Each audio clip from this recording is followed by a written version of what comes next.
Hai semuanya, gimana kabar kalian? Semoga selalu dalam keadaan baik. Jadi welcome back teman-teman di Andre Creation Channel, dan ini adalah segmen analisa pagi. Seperti biasa di segmen kali ini kita akan mengulas untuk update news dan juga pergerakan dari market, khususnya market Bitcoin.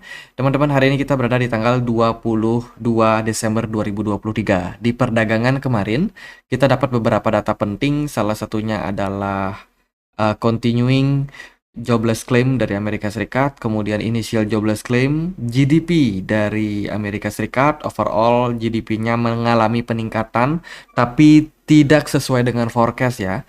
Diramal bakalan naik sampai 5,2%, ternyata cuma 4,9%. Tapi apapun itu, saat ini GDP dari Amerika Serikat cenderung mengalami peningkatan yang lumayan signifikan. Kemudian juga kemarin kita dapat data soal Philadelphia Manufacturing, posisinya masih minus teman-teman, bahkan minusnya makin parah.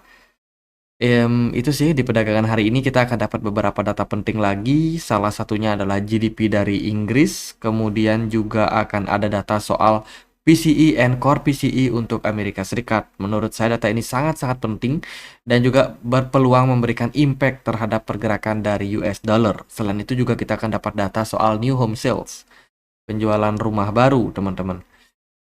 Itu beberapa data yang kita dapetin hari ini. Apakah PCE bakal naik atau enggak? Inflasi apakah naik atau enggak? Kita lihat dari forecastnya di sini kelihatannya sih masih turun, teman-teman. Masih turun sesuai dengan ketentuan, sesuai dengan kondisi dari market lah. Kalau kita lihat prediksinya itu turun 0,2%. Itu teman-teman dari kalender ekonomi. Kita akan lihat beberapa news yang cukup hype di market. Yang pertama adalah SEC bisa saja membuat semacam historical baru tahun ini, bila mana ETF sport itu bisa mendapatkan approval. Teman-teman, belakangan ini benar-benar hype banget ya berita soal ETF, di mana salah satu platform apa namanya, salah satu manajer investasi Bitwise kemarin sudah meluncurkan iklan terbarunya terkait dengan ETF Bitcoin. Kemudian ada BlackRock, ARK Invest bolak-balik ketemu SEC guna untuk membuat kesepakatan dan bernegosiasi tentunya sama SEC terkait dengan proposal ETF yang mereka coba untuk ajukan, teman-teman.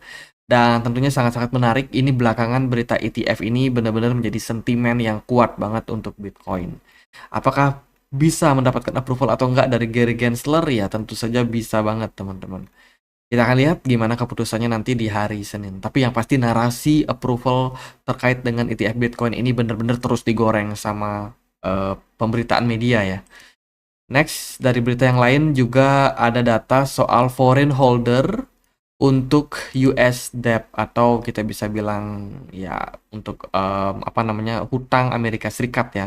Hutang Amerika Serikat melalui Treasury terus mengalami peningkatan, teman-teman. Debt out the wazoo.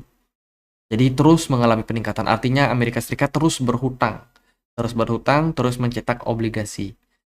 Kemudian kalau kita lihat dari perbandingan antara all country dan juga China dan juga Jepang, posisi saat ini untuk all country itu cenderung mengalami koreksi jangka pendek, teman-teman. Ini data yang menunjukkan terkait dengan hutang ya. Hutang dari berbagai negara itu cenderung mengalami penurunan, teman-teman. Yaitu ada 6 financial center atau 6 negara besar, salah satunya ada Amerika di dalamnya, dan ini masih dalam proses yang cukup menanjak sebenarnya, teman-teman. Cuma dari beberapa negara seperti China sama Hong Kong, ini trennya udah mulai mengalami penurunan, kemudian Jepang juga sudah mengalami penurunan. Terkait dengan market Asia itu memang deflasi, teman-teman. Memang deflasi cukup parah. Kemudian US Treasury untuk holder semakin lama semakin mengalami tren penurunan. Ini cenderung positif ya. Semakin sedikit orang yang hold US Treasury, maka US dollar akan semakin turun, teman-teman, harganya.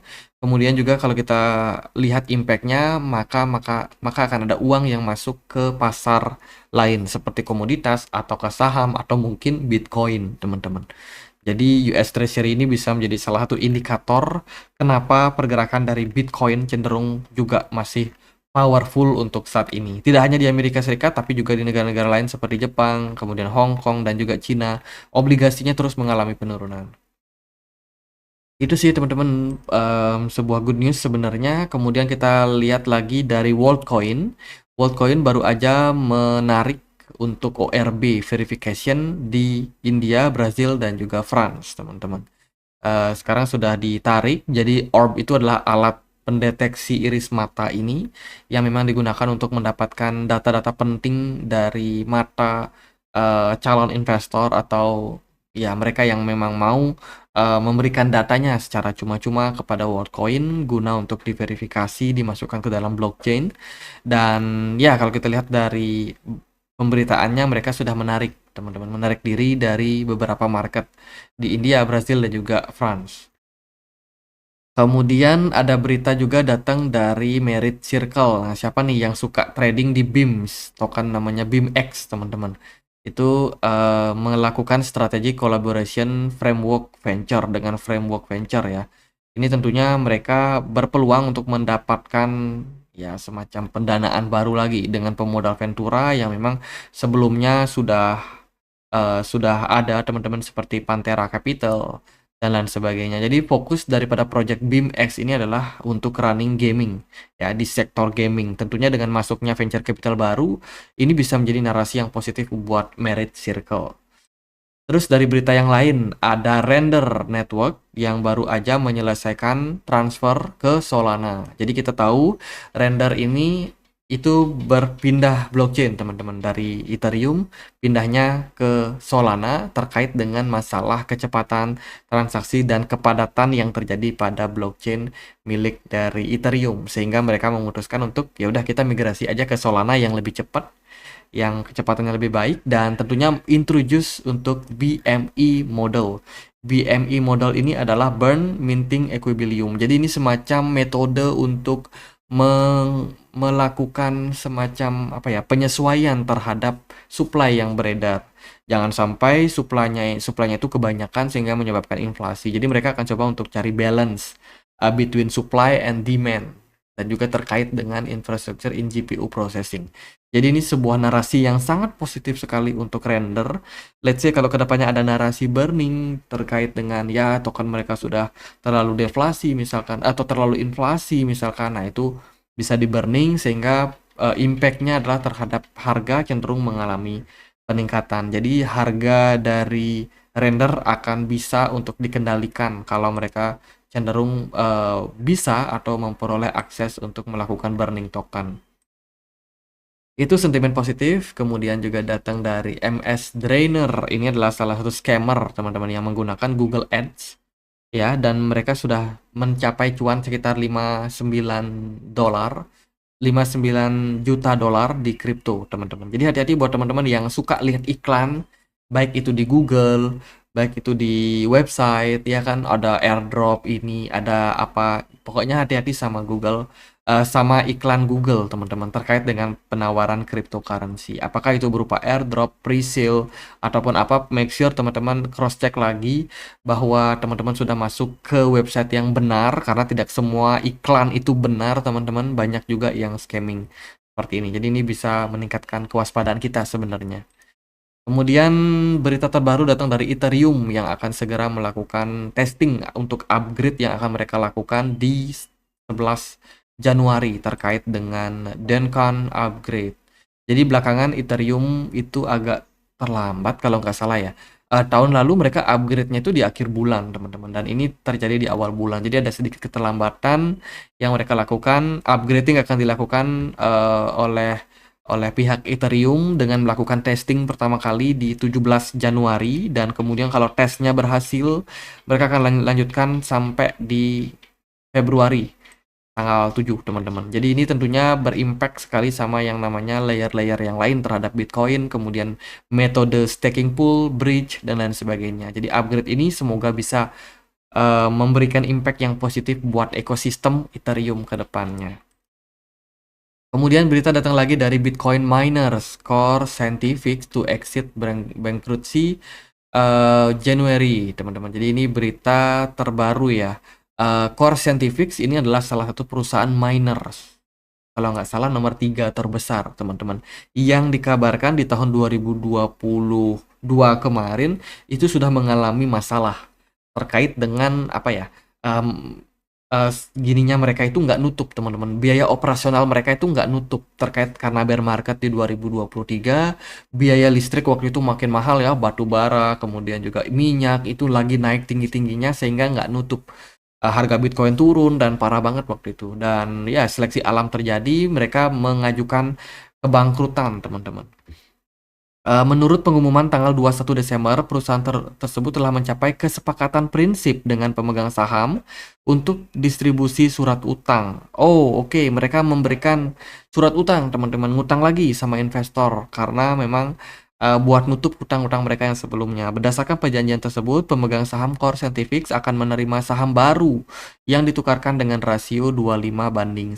Jadi kalau di apa namanya, kalau di saham itu mirip kayak waran ya, saham-saham waran. Dia dapat saham waran karena membantu untuk apa namanya, pendanaan kembali teman-teman, sehingga ke depan Core Scientific mungkin saja tidak jadi bangkrut. Jadi kalau kita lihat dari beritanya, memang mereka sudah sempat mengajukan kebangkrutan di Desember 2022 kemarin. Udah setahun lamanya teman-teman. Jadi ini narasi yang mungkin bisa dibilang baik atau mungkin buruk, ya teman-teman yang menilai. Akan keluar dari kebangkrutan ya. Itu teman-teman. Kemudian juga ada Osmosis, berita dari Osmosis, salah satu platform apa DeFi ya teman-teman. Itu ini beritanya adalah mereka baru saja apa namanya, memperpanjang program hibah Osmosis untuk 2024 yang sudah dapat persetujuan dari DAO yang mereka punya. Kemudian juga ada berita dari PancakeSwap akan merilis tokenomic terbaru mereka.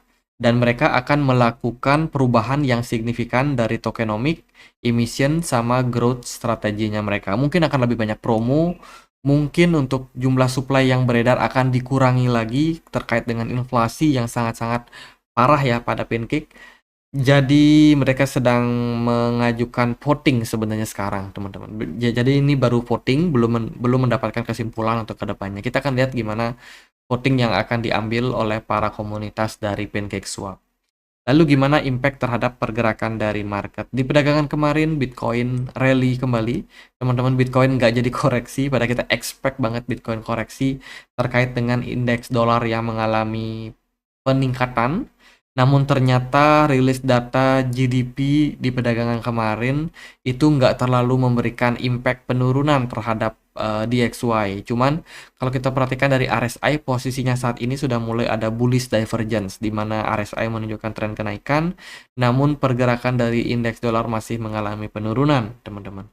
Jadi waspada aja di perdagangan kemarin, memang market cenderung agak agak mengejutkan menurut saya. Dari XAU cenderung positif, terus juga ada S&P 500 sempat drop ya teman-teman, sempat drop, tapi sekarang udah mulai sedikit recover. Bahkan dari market makernya pun atau smart money-nya pun sempat kosong bentar terus masuk lagi.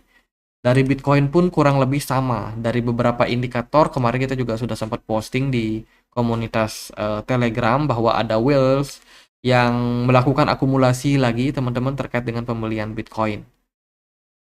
Jadi itu ya, ada beberapa mix data yang terjadi kemarin ternyata tidak sesuai dengan yang kita harapkan. Bitcoin justru masih strong, bertahan di kisaran 43.900.